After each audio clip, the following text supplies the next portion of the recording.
you believe that market research is only for big businesses? Are you thinking that you're bound to fail in business because you don't have a business degree and hence you do not know how to do market research? If so, you are in the right place because in this video entitled Easy Step-by-Step Guide to Conduct Market Research for Small Business Owners, you'll learn how to do market research effectively, even if you don't have a business degree. Allow me to share with you my mentee's experience, and let's call her Janelle. Janelle is a 34-year-old wife of an OFW working in Germany.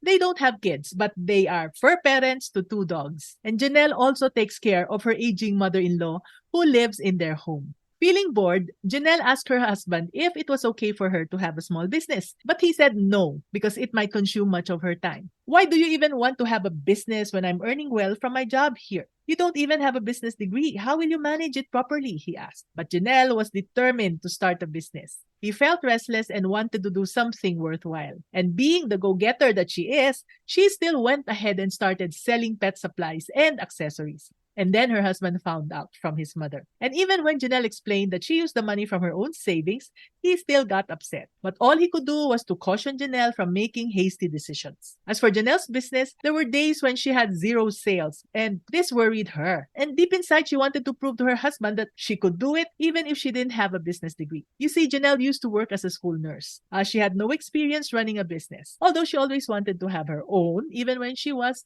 still single. But Janelle couldn't do much. And soon, she was worried that the dog food she had would expire. And so she decided to use the stock to feed her own dogs instead. But it was too much for her dogs to consume. And so, some of the dog food really expired and had to be thrown away. And Janelle was devastated. There are so many pet owners out there. How come she couldn't sell all of her products? So with a heavy heart, she decided to stop selling in the meantime as she was afraid that she would lose more money. So when her husband learned about what happened, she couldn't help but feel so ashamed and disappointed with herself. Despite that experience, however, Janelle told herself never to give up. And so she searched online for business tips that might help solve her problem. And she found me in one of the Facebook groups we were both members of. Curious about who Mommy N is, she decided to check my profile, and that's how we found each other. Now, from my videos, Janelle discovered the biggest mistakes aspiring entrepreneurs make. She missed one crucial thing before starting her business, and that was to conduct market research. That means I have to start all over, Mommy N, she regretfully asked. And I answered, yes, you need to start from square one to do it right.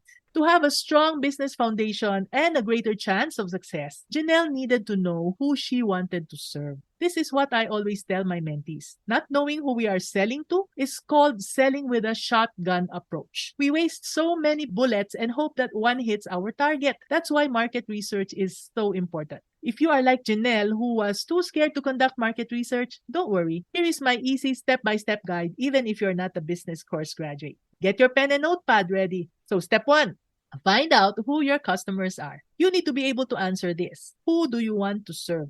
You must consider their age, gender, location, occupation, income, educational level, and civil status, among other information. And these are basic details that will help you know your customers intimately. The easiest people to reach are people who are just like you, like who you were some time ago.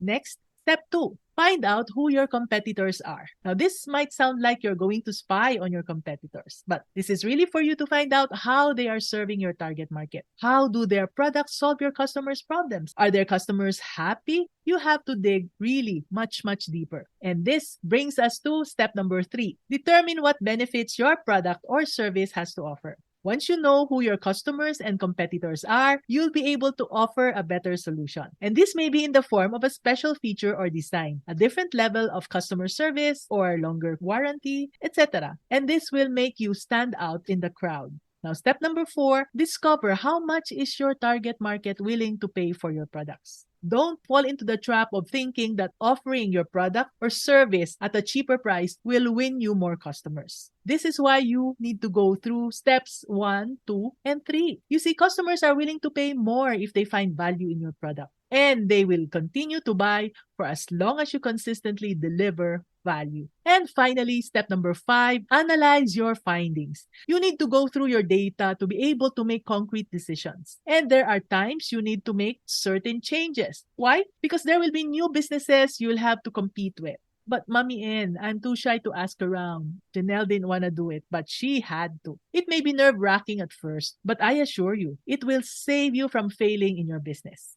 When Janelle's husband came home for his end of contract vacation, he was very happy to see her business thriving. He was impressed with how well she was managing her business. Now, Janelle offers pet grooming services. She hired someone to do the grooming. In fact, it was her customers who would buy her pet products that suggested she go into that related business. And here's the good news. Her husband thought of helping her expand her business. And of course, Janelle was delighted. Now, how's that for someone who doesn't have a business degree? And this is Mommy N, your Mommy Negosyo saying, be business-minded, Pinoy.